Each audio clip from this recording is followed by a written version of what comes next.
of it, or if you wanted, as I used to do, get a sword that would draw blood and then do Dark Metamorphosis, where, if you were ever ailing for life and you didn't have any place to go to save the game or to gain life, it was always kind of a boss move to do to draw up a sword weapon that drew blood, or some kind of weapon that drew blood, and then use Dark Metamorphosis and then gain life every time you hit someone. What a cool idea, right? So the variety enhances another, what I think the logical extension of Sonic Rose's point is that this game is almost infinitely replayable. It's not just a variety issue. I think it speaks to its replayability. The capability to play this game over and over and over again and never be tired with it. I find that to be a scenario, which is one of the reasons why I was going to ask the question, when was the last time you played Symphony of the Night? Because I think you can play this game over and over again and it never gets old. You can play it to where you show it to somebody else and you're like, okay, well maybe the doppelganger moment isn't as cool as it used to be, but it's still a hard boss fight, right? And it still has that magic, and when someone watching you playing, they're going to go, wow, that's really cool, right? They've seen it for the first time. You're still playing, it's still a hard boss fight, it's still fun. So variety, replayability, I think Sonic Roses is absolutely on point there. Mr. Andy Creedon talked about the idea of a few things. One is that he himself had never stepped into the hallowed halls of Dracula's castle and playing Symphony of the Night through the eyes of Alucard. Okay, so get that, totally understand. Perhaps that would disqualify you from speaking candidly and openly or with any kind of expertise about this. I don't think it does, and here's why. Because Mr. Andy Creedon talks about the idea of all the Spawn titles that came from Symphony of the Night. Every DS game that comes after it, Portrait of Ruin, gosh, they all have the blank of the blank because Symphony of the Night became kind of the standard, so they wanted to name everything after it. And they've even named 3D games this way as well. I'm trying to think of the Order of Ecclesia, which is the one that I still play that game on DS whenever I go anywhere. That's pretty much the only game I play because I absolutely love it. It's a fantastic game. My point is, guys, and Andy's point is, Mr. Andy Creedon's point is that it spawns all of these awesome Metroidvania games that are really, really well suited to portable gaming, and each of them has some really cool kind of enhancements. So much to the point that I'm really looking forward to perhaps a time when they can release a new game that is very similar to Symphony of the Night, and not just release Symphony of the Night with new content again, which they did. Actually, I think they did this too, because I played the demo for it.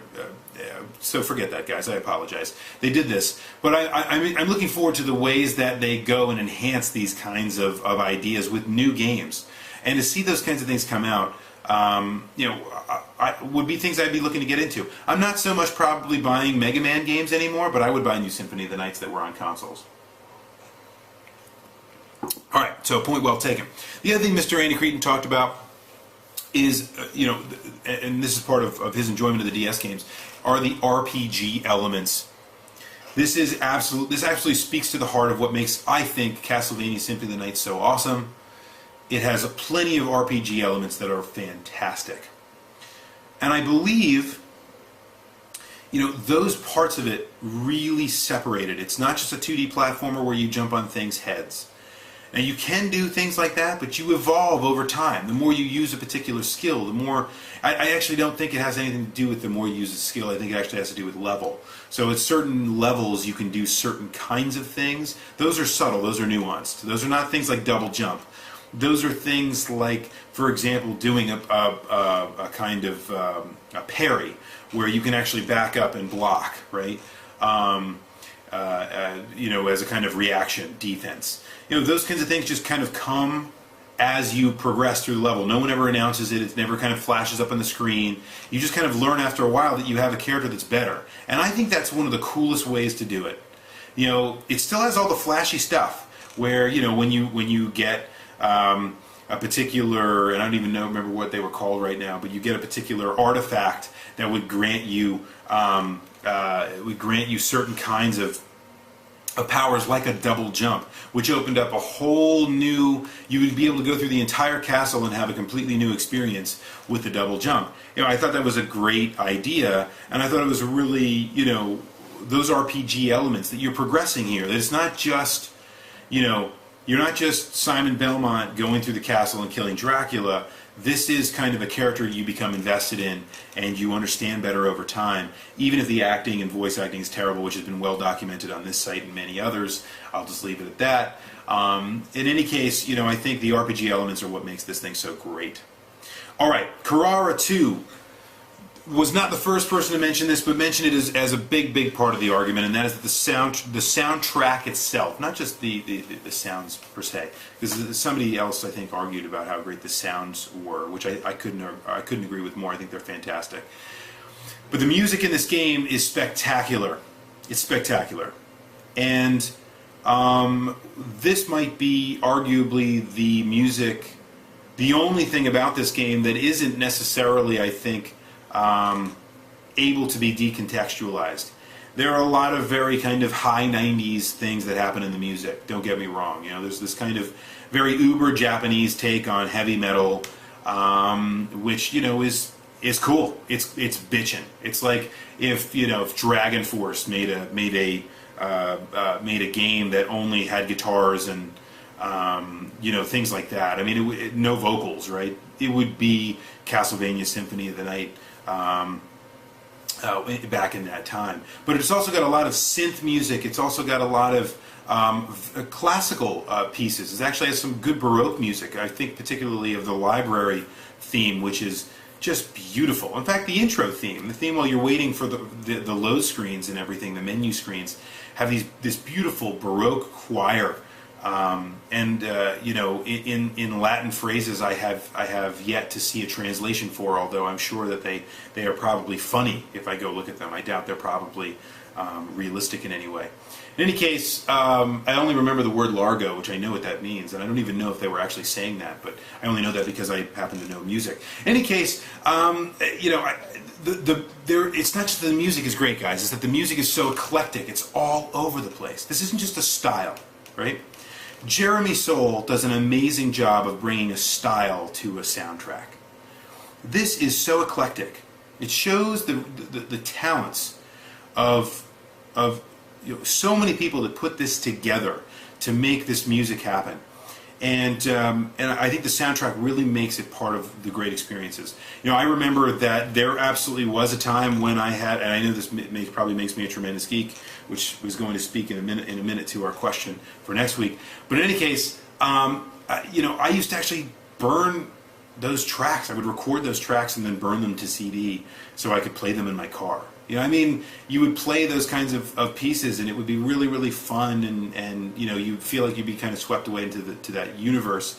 That's what good music should do. You know, I imagine if I listened to the Skyrim soundtrack, you know, on CD in my car right now, I would be swept away to Skyrim whenever I put the disc in, right? So that's what good soundtracks really do. Vulcan Assassin. You know, talked about the idea of, you know, Alucard as among many things. Vulcan Assassin said a lot of really cool things. This is one I distilled. Alucard is a cool character that you jump into. You get to know them. But one of the ways they amplified that is you start off the game with all the best shit. Well, not all the best shit, but most of the really good stuff. He's decked out. He's got his armor, and nothing can even hurt you. You start out in the first level as you're starting to walk through before you get to death, and you just start wailing on things. And you're like, this game is freaking easy. I'm just going to destroy everything in sight. And then you don't even realize that at the time you're actually equipped with a lot of really good stuff. So then you walk in and you completely lose everything, and now it's just you and your fists, and you're expected to kind of figure out how to make it in this castle now that you've been left for dead, right? So the entire, again, with the progression, you become to kind of understand Alucard and his past, and you get to kind of grow again with him in this game where you lose everything and you have to kind of build everything back up. So you come from nothing and you go to something, and I think that's really cool. So great point, Vulcan Assassin on that one. You know, you see him grow back and progress with him. Ludwig von Koopa said something that I think I is if I am going to be candid, the best summation I can make of why this game is awesome. So hats off to you, Ludwig von Koopa. I think you've read my mind and stole what I was thinking. This game is the perfection of form for the two-dimensional action-adventure RPG game, the Metroidvania idea. It is the perfection of form. There is no doubt this game is flawed in many ways. It has flaws that come up time and again and are, again, written about here and elsewhere. But the game itself is the perfection of form. It is something that does pretty much everything really, really, really well. And it's something that you can, you kind of, as I'm about to jump into, the next comment was from Dragon Chi, the idea of, the negative parts of this game are small, and the other parts of it are so good that you're willing to forgive. And I could not agree more. I think Dragon Chi's onto something there. Ludwig von Koopa, of course, the perfection of form. I agree absolutely about that as well. You have a game here that must be reckoned with and must be enjoyed and demands your time. And I think that's a fantastic thing to see. So great comments from you guys. Last one I was going to talk about was Furious George, who also echoes my sentiments, if I can speak. Probably means I need to have some more water. Although this is definitely not water. This is a game, Furious George talks about the idea that this is a great game, but it's a game of personality. The game has personality. And I think that's a great way to put it. It's a game of personality. It's not a game of personalities. It's not a game with multiple personalities like Resident Evil 6, for example, which is a game I think that has multiple personality disorder, right? Instead, what you have is a game that has a very authentic personality.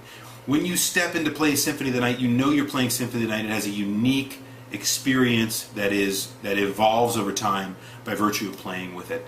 And you step into the universe, you become encompassed by it. And I think that's absolutely true. And I think it is one of the things that make it awesome. So let me say two things. Oh, by the way, I was gonna write this one down too. Nightcrawler talked about one of the things I am going to talk about. Nightcrawler mentioned the idea of the castle turns upside down. He was mentioning it as a negative, although he said it was cool. But two things I'm going to use right off the bat as to why, as things that nobody really talked about in depth, that I think make this game awesome. One is that the fact that you can play the entire game and beat it and go, look at this was so easy, I beat this game so quickly. And never know that if you made different choices, subtle different choices, you would basically have another 100% of the game to go, actually 110.2 I think, of the game to complete ahead of you. So if you watch, there's a nice progression percentage up in the pause screen which shows you how much of the game you progress through. You can beat the game at 100%, you can beat the game at 80%, right? But I cannot tell you the elation for all of us who went through the game, beat it, and then went, oh wait a minute, there's a rumor out here that we actually haven't finished the entire game. That we actually go through, do something a little bit differently, or use a particular item at a particular time. I'm not going to spoil it for everybody. If you want to know, look it up. And then you go and you completely can change the game so that you go into Dracula's castle now upside down, much harder, at a much greater level, so that you don't feel like you're back basically at level 0 at that point, just because everything's a lot harder to kill. But yeah, I mean, that to me is one of the coolest parts of this game. No one made an announcement, no one said anything about this. They just released this game that was really 2 games in one and didn't tell anybody. That's awesome. That is an awesome part of this game. Number 2, some of you might not know this, particularly those of you that did not have the game itself, but if you took the PlayStation disc and you popped it into your regular CD player as a non-PlayStation regular CD player and you skipped the first track, you were met with a wonderful, wonderful sound, which was the person that voiced Alucard greeting you, saying, "As you can see, this is a PlayStation Black Disc." All of you that know this can say this along with me.